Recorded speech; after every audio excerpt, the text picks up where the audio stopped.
What do you think about BTS? I'm guessing this question is asking me about BTS in terms of music. To answer that, let's just say I have at least 30 BTS songs on my playlist. So, yeah, I pretty much think highly of them when it comes to music. I do think their work before COVID is much better, though. I'm not that enamored with their music after 2019. Why don't K-pop fans usually talk about specific genres of K-pop and about song structures? I really like to talk about those topics. I think you have to take into account what kind of fans K pop attracts. There are fans that only care about making their favorite groups succeed regardless of the quality of the music. There are fans that don't have much knowledge about the musical aspect. Other fans only care about other elements rather than the music. So to answer this, it depends on each K-pop fan. Do you think NewJeans will ever release new music again? Apparently, they are supposed to come back. I think the answer will be clear once Minji's contract reaches an agreement.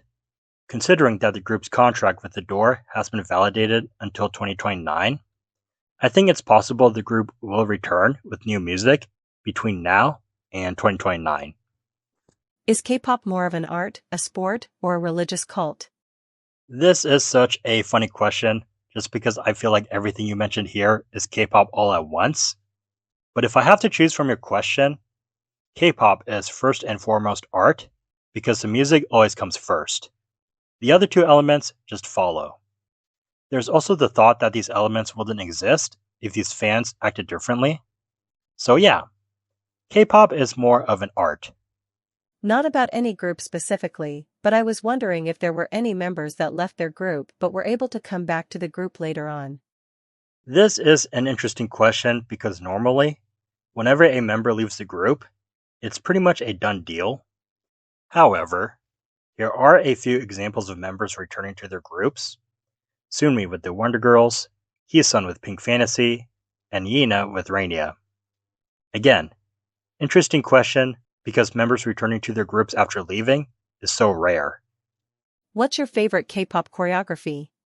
To be honest, I'm not the type of person that really searches for choreography because I focus more on the music. That said, I am willing to share what dance practices I enjoy seeing. Luna's Butterfly, BTS's Danger, Seventeen's Don't Wanna Cry, Tiara's Lovey Dovey, and so on. Basically, a group with 5 or more members pretty much keeps me entertained just because there's a lot to look at, and they can use some of the members in creative ways. Why can't companies arrest Sasaengs? I don't think companies are in charge of actually arresting Sasaengs. That's basically for the police to handle. However, companies do take actions against Sasaengs by implementing legal action, tightening security measures, enforcing strict privacy measures, blacklisting some known Sasaengs from events, filing police reports, firing staff that leak personal info of idols, issuing public warnings, and using surveillance to protect an idol's privacy. So, it's not like these companies are just leaving these Sasaengs alone. Besides, you also have to think about how Sasaengs will fight against these actions. What's the process of a fan that later becomes an anti-fan? When it comes to a fan becoming an anti-fan, it stems from having an intense parasocial relationship with an idol. If that admiration of the idol turns sour because the idol does something that is deemed problematic by the obsessed fan, then the fan begins to feel disappointment. That disappointment leads to the fan critiquing the idol, but if the idol doesn't do anything that makes the fan feel satisfied, that's when the crippling admiration slowly turns into an all-out hate. To sum it up, an obsessed fan intensely admires the idol does something conflicting with the fan's ideals, the fan starts criticizing the idol still doesn't abide by the fan's ideals, the fan finally hates the idol. That's basically the process. What do you think about fifth-gen groups in particular?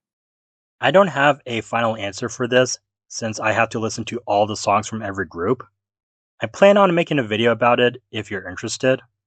I will say though, there are a few groups that I quite enjoy, and those groups are Rise, To Us, and The Wind. I also think Zero Base One has a good collection of great songs, and All Time Hall of Famer's debut year has me excited for their future. Other groups have released a song or two that I quite enjoy, but again, I still have to listen to all songs from every group to give my final answer. What group, song, or idol have you been a stan of for the longest time and why? I don't really consider myself as someone who stans a group. That said, the longest time I have been a fan of a group is 2 years, and that was with Dreamcatcher. The group has a great discography, and their personalities really drew me into them. When it comes to an idol, I don't think I ever stand one. As for music, that's kind of impossible for me to answer because my preference for which song I want to listen to always changes. There are so many great songs out there that it becomes hard for me to answer this. If I have to choose which song I would love to be a stan of for a long period of time, it will likely be The Chaser from Infinite. That is a song I like to listen to a lot. Thank you guys for submitting your questions. It was fun reading and answering them. Make sure to like, subscribe, and hit that notification bell. And as always, we'll talk K-pop next time.